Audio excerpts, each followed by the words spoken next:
It's the fight you've all been waiting for. The WBC Heavyweight Championship of the World. Tyson Fury returns to the UK once again to make the defense of his world heavyweight title he won off of Deontay Wilder against Dereck Chisora. It's the fight we've all been waiting for. We've all been looking forward to. It's the trilogy. It's one apiece. Chisora's won a fight. Fury's won a fight. And they're going to settle it for the third one. Well, no, it's not quite like that.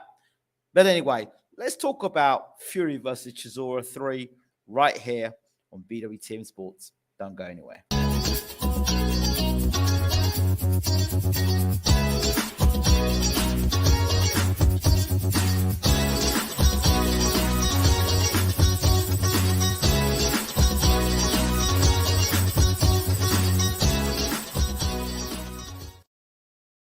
Good morning, good afternoon, good evening, and welcome to BWTM Sports Gaming. Glad you could join us. Fury versus Chisora 3. If you speak to most people, they're going to say to you, why the hell is this fight? Why the heck is this fight happening? Why couldn't Joe Joyce have this fight? Why couldn't Anthony Joshua stepped in? Why couldn't Herkovich have taken this fight? Why couldn't Andy Ruiz taken this fight? Well, the reason is because Dereck Chisora is now taking on the fight instead. On a word regarding trilogies. So I thought, and I could be wrong here, and maybe Tyson Fury could clear this up for me at some point. Good morning to you, Shook. Always a pleasure to have you in the house. I always thought when it comes to a trilogy, right? I thought trilogy meant like one guy wins one match, another guy wins another match, or one person wins one match. Basically, it's even. That's why there needs to be a third match, right? So 2-1, somebody's got to win unless there's a draw. So somebody wins a fight, somebody wins a fight, somebody wins a football match, somebody wins a football match, and they have to go and play for a third game. You understand? So I'm a bit... I understand Tyson Fury's theory, like, I want to be the first heavyweight in history to have two trilogies. Yeah, that's great.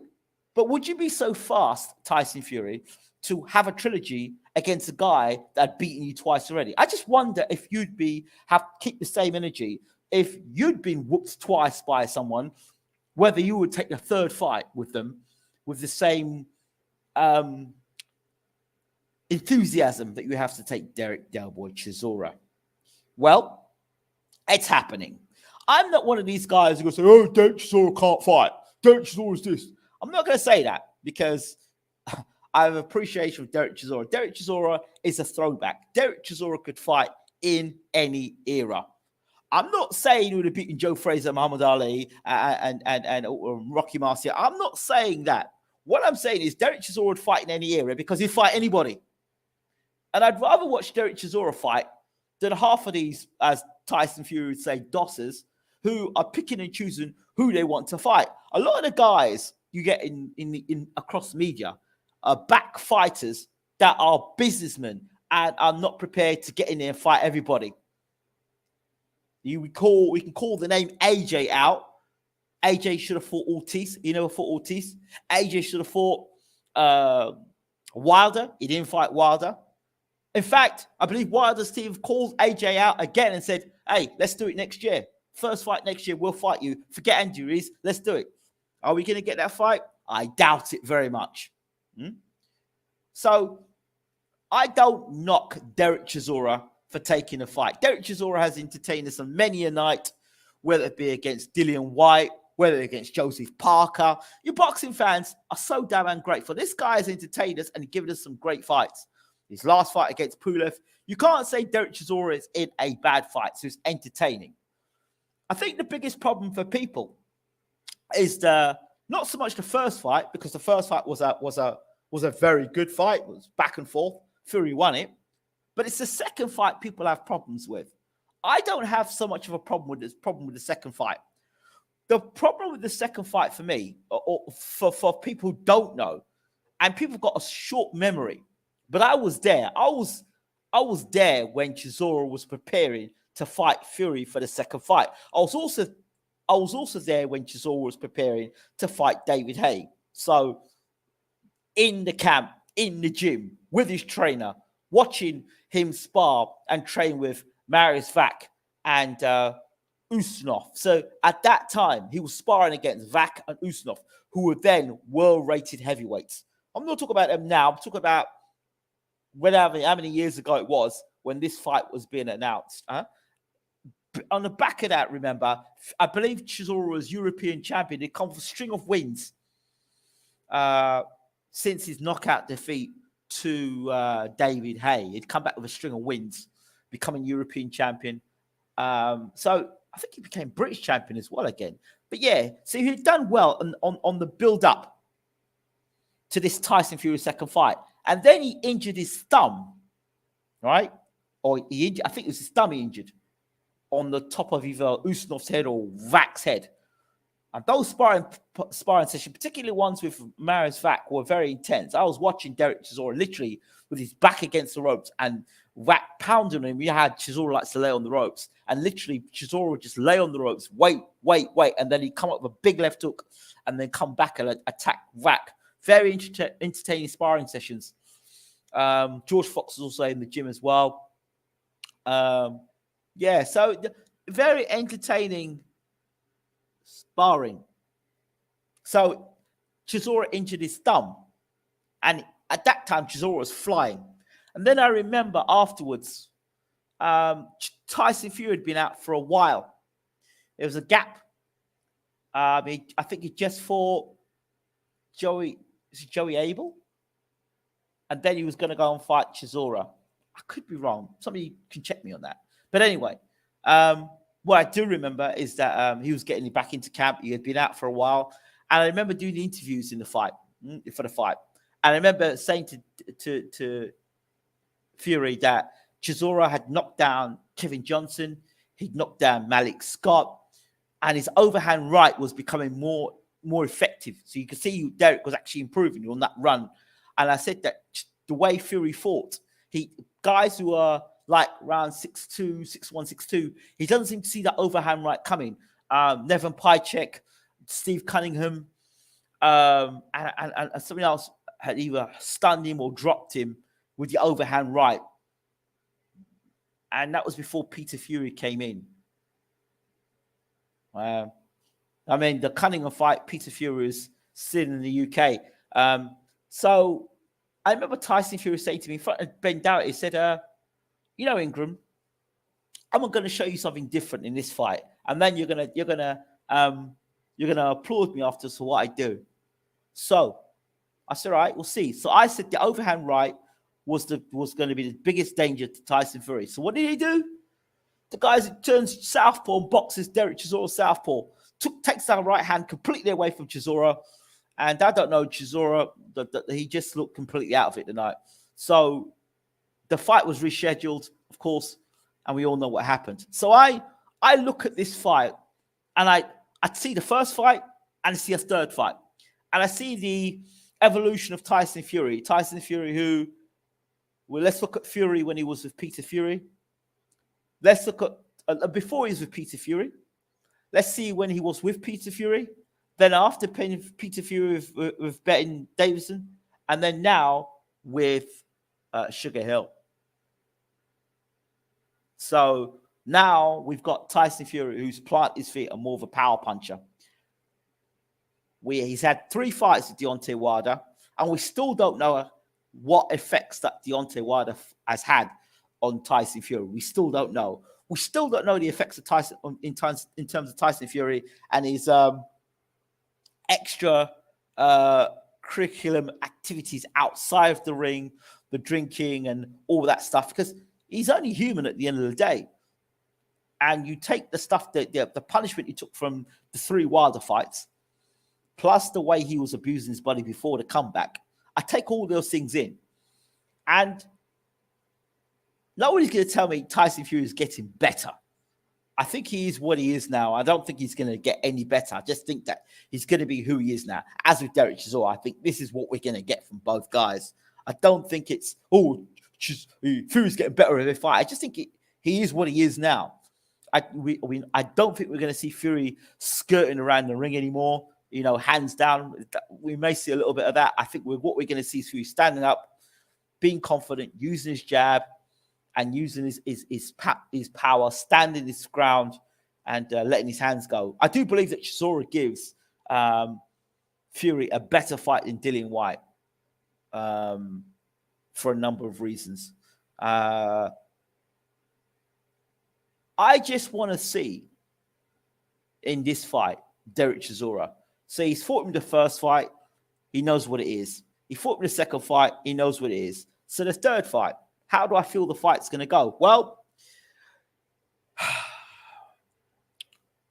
judging by the energy of Dereck Chisora and just the way he's talking, it seems to me that at the end of this fight, I would not be surprised if he announced his retirement. He's going to get paid a lot of money. I mean, unless he's going to go and fight Daniel Dubois or go and take a crazy fight against Deontay Wilder, which I don't think is going to happen. I believe he retires at the end of this fight. So is he going to go with a Nigel Benn mentality, as he said when he's going to fight Roy Jones Jr.? I'm going to go for 12-hour rounds. You know what I mean? I'm just going to go out there. I'm just going to have it. It's my final fight. I'm just going to get myself into the best shape I can. I'm just going to go out there and have it with Roy. Is Chisora going to come with that mentality? Is he going to go and have it with Tyson Fury? Is he going to get retired in his corner? Is he going to go out on his shield? Is he going to come out as War Chisora? Is he going to come out as Del Boy Chisora? Or are you going to come out as I can't be bothered Chisora? Or is he going to come out as I'm getting paid well tonight, Chisora? This is my last fight. I don't give a damn, Chisora. And by the way, what the hell is about this gag order? I do believe Dereck Chisora. I do believe there's a gag order in place. I do. What the gag order is for, I don't know. But we know that Dereck Chisora, when he opens his mouth, he does speak a lot of truth. I mean, he does talk some rubbish. That's probably to promote a fight. But when you talk to Chisora, is like one of those guys that will tell you if there's a deal going on around the corner and you don't know about it, Dereck will let you know it's about it. And if Dereck knows there's something dodgy going on, Dereck will let you know. And if Dereck don't let you know, he's going to hint and let you know, hey, you need to look into this. So the fact that there is some gag order, I would like to know why there is a gag order in place for Dereck Chisora. Boxers being gagged. Does that not even smell of something that ain't right for a guy who would generally come out and talk? Why is there a gag order? Why is there a gag order? I don't understand why there would be a gag order. Surely you want the man to promote the fight. So why would you have a gag order in place? Is it bullets that Warren doesn't want to take? I don't know. Is it bullets that would be damaging to BT Sports or damaging to Team Fury or damaging to Queensbury? Is there something Chisora knows that we should know that if it gets out, it ain't good? Why is there a gagging order in place? I mean, really? And if you've got a gagging order in place with someone like Dereck Chisora, you're really trying to control Dereck Chisora. If you're trying to control Dereck Chisora, then you're not getting the same Del Boy Chisora, are you? And he might think, flip it. If I can't talk the way I'm going to talk, then I'm just going to get myself in for 12 rounds, get myself in shape and flip it, whatever. So I get knocked out, I get knocked out. I get beat up, so what? I get a payday, to hell with it. And that is the mentality that we could be presented with on the night. Good mates. And have a sparring session. A good old sparring session, mate. Get your gloves on. Put your gum shield in. Put your head guard on. We have to do some sparring, mate. We're going to do six 3-minute rounds sparring, mate. Keep your hands up.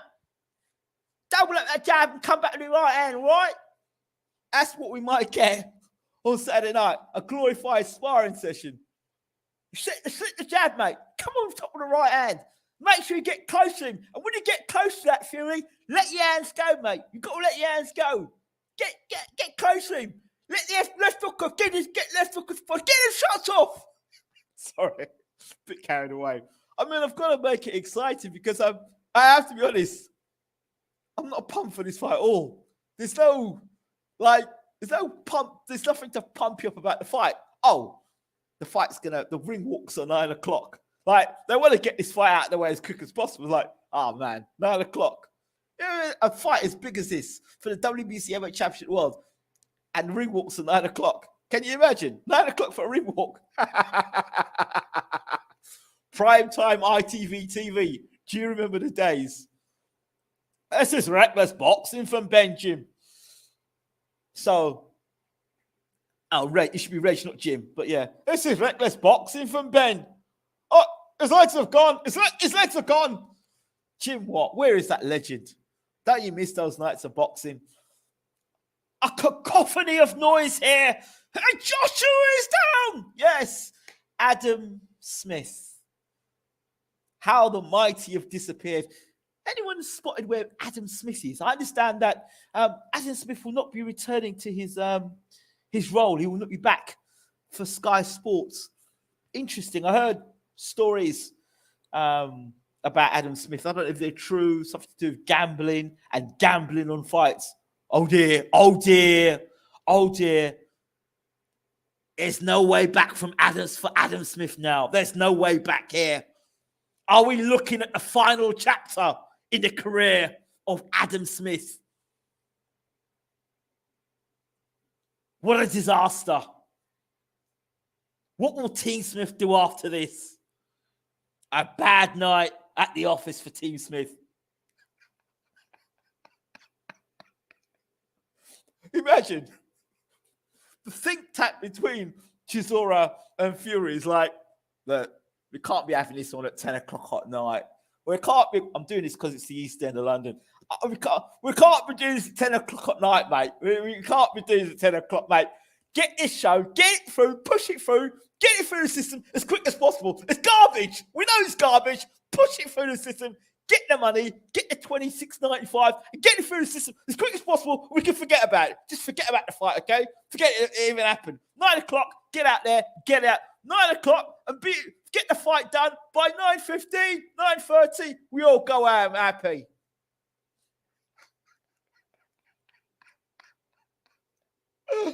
Oh dear! Listen, you have to find it. You have to entertain yourself. You have to entertain yourself for this one. Honestly, I mean, it is what it is. I'm not going to sit down and call Dereck Chisora a bum because that's just totally disrespectful. And I can't. Guys, put the work in, and he deserves a shot at the world heavyweight title. He deserves a shot at the world. He's more deserving of a world heavyweight title shot than Luis Ortiz. Let's think about it. He's more deserving of a world title shot than Joseph Parker. He's more deserving of a world title shot than Robert Helenius. Come on. Come on. So when people say Dereck Chisora, mate, look at the guy's resume. But AJ's resume. Well, look at Chisora's resume. Look at Chisora's resume. And he's no Olympic gold medalist, is he? He's no Olympic gold medalist. Look at his resume. So, Mr. Hearn, look at his resume. So, he fought, arguably, if you look at Chisora's resume and you look at Fury's resume and you look at the guys that Chisora's fought, in terms of resumes, he's fought Usyk. Fury's not done that. He's fought Parker. Fury's not done that. He's fought Helenius. Fury's not done that. He's fought White. Fury did that. Just look at Chisora's resume. Look at Chisora's resume. Kubrat Pulev. He's fought a lot of good guys. Twice Kubrat Pulev. So he's fought a lot of good guys, Dereck Chisora. Fought a lot of good guys. So I'm not standing for this Chisora's crap. I'm not standing for that. His resume. And you know what? He deserves a world title shot. He's fought hard. He's put some great nights on. And good luck to him. If he can get close to Fury, if he can work the body, and he can, like he's talking about, he's going to have to knock Fury out because he's not outboxing Fury. So let's hope he can get close to Fury, get past the jab, get in the inside, work the body. If I'm Chisora's trainer, I say to him, listen, slip the jab, get inside if you can, and just work the body. Hit the arm, hit the elbow, hit the elbows, hit the arms, hit the stomach, hit low. Just stay as low as possible to Fury. Stay as low as, keep low center of gravity with Fury. Bob and weave, get inside and work the body and work the body. And just work the body, and just be there. Work the body, work the body, work the body. Get inside, work the body. But please don't come through don't come through the front door. As I've said to so many people, don't just walk in through the front door because you're going to get chinned. You know, step off at an angle, you know. But according to Tyson Fury 24, he couldn't. He couldn't find the angles of a cereal box. So that's Tyson Fury. He told me once. So yeah, if you could just come in, you know, like there's Chisora used to do a little shuffle. He used to pick his feet up and do a little shuffle, a little shimmy. He used to do a Chisora shimmy back in the day. I don't know if he can still do it. Shimmy and try and get inside. Lots of feints with Fury. Lots of feints. Let Fury commit, feint, and then try and get inside. Slip inside it. I don't know if Chisora's got the speed anymore or you know, he's a war horse. And there's only so many times you can go to the well, you know. He looked old against Joseph Parker, to be fair.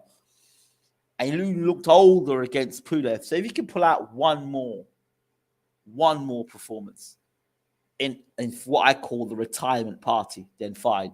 And it's interesting. It's in North London. It's Chisora's home because he's from North London.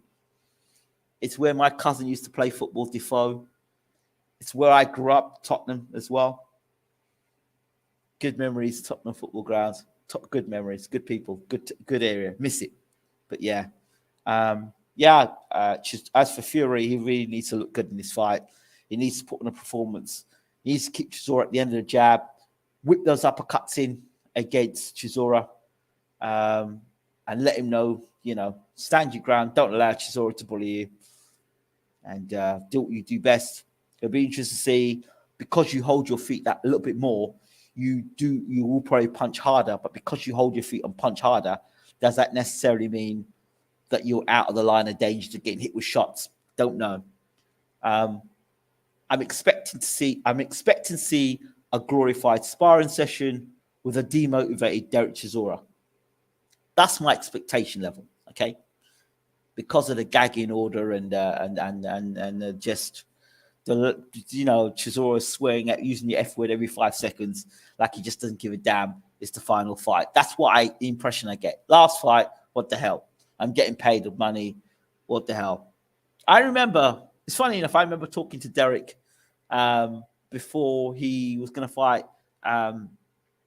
Vitaly Klitschko for the WBC Heavyweight Championship. Well, and why is it Dereck Chisora always seems to get fights for the WBC Heavyweight Championship? It's Vitaly Klitschko, and now it's Tyson Fury, two of the greatest fighters of the eras. And I remember sitting down talking to him over Nando's, him and his partner, over Nando's in North London, and he was talking to me about how he doesn't study boxing, he doesn't study fights. But I guess he doesn't have to study Tyson Fury. He knows exactly what Fury is about. And for Don Charles, it's an opportunity for him to get that WBC title. You know, stranger things have happened. You know, if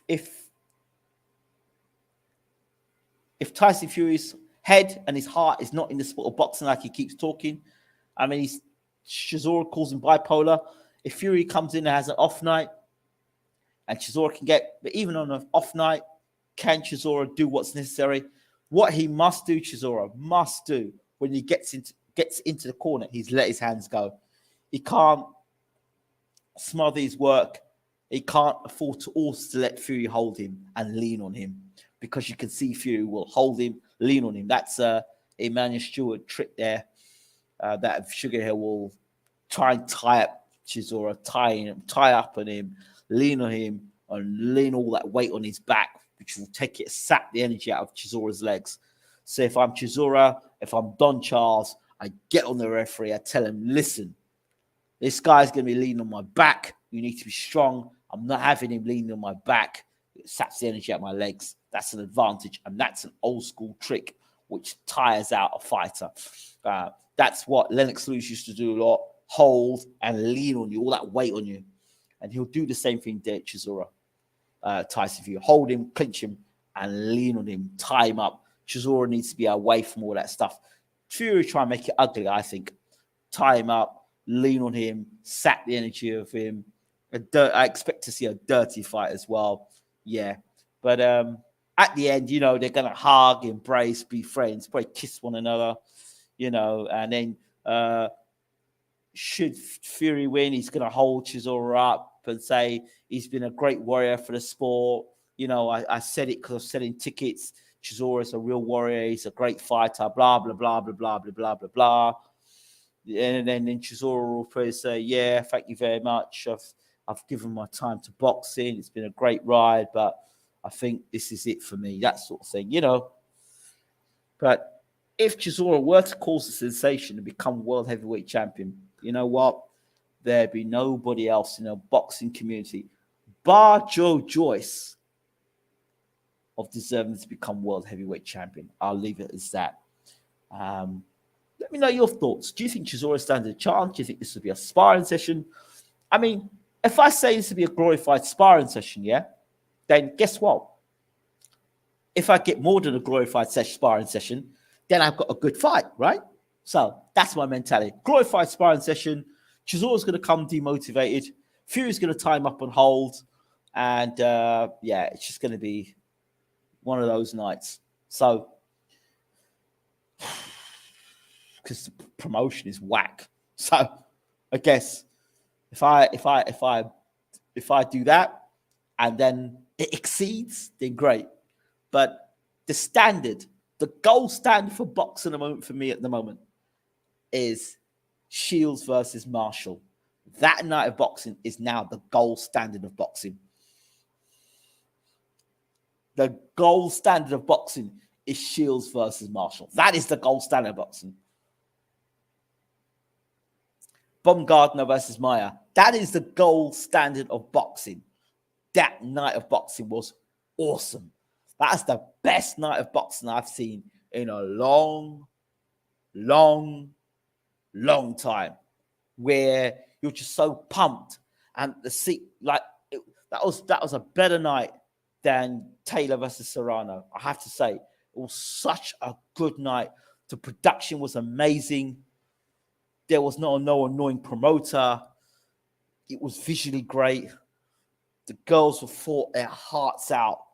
And what a night of boxing it was. A great night of boxing. Absolutely stunning night of boxing. Right, let me get these comments in here. First, in history, to have 2 back-to-back trilogies, but these are the same as Ali versus Fraser. Ali versus Norton, don't think I can say that for Fury.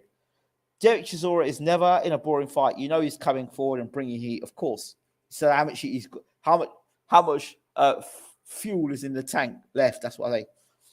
And this being a title fight, Chisora knows this is his last chance to try and secure a title. He will get out for the fight. Yeah, he will, for sure. Well, we hope so. Do you want it to kick off? Do you really want it to kick off? Because I can. Dereck Chisora as the quote of the decade. Ring walk at 9 p.m. Let's get this done and dusted. Adam Smith. And Joshua, teetering and tottering is American dreams returning to nightmare in front of the capacity crowd. Oh, my word. Adam Smith there. Get it going. Get both of the guys down the apples and pears in the ring to have a dust up. Get out of the way. Bob's your uncle. And yeah, we've robbed the boxing public at $26.95. Ingram, keep those expectations low to avoid disappointment. That's what it is. Keep expectations low to avoid disappointment. That's what it is. And then that way, boxing fans, this is coming from IJ, Ingram Jones, BWTM Sports, the quote, for the rest of your time watching boxing, keep expectations low to avoid disappointment. Each boxing card should come with that disclaimer. Then that way, when you watch boxing, it becomes more enjoyable. Right, that is it from me on BWTM Sports Gaming. I hope you're enjoying our FIFA with Cristiano Ronaldo being the manager of Norwich City. Just thought I'd do something Cristiano Ronaldo because there's so much talk about him at the moment. But anyway, thank you. Don't forget to rate, subscribe, leave your comments as always. This has been BWTM Sports. I hope you've enjoyed it. Who do you think wins the fight and why? And do you think Dereck Chisora is going to offer anything significant in the fight to get to trouble Fury? And if he does trouble Fury, and Fury does look bad, then what next for the Gypsy King? Thanks for watching as always.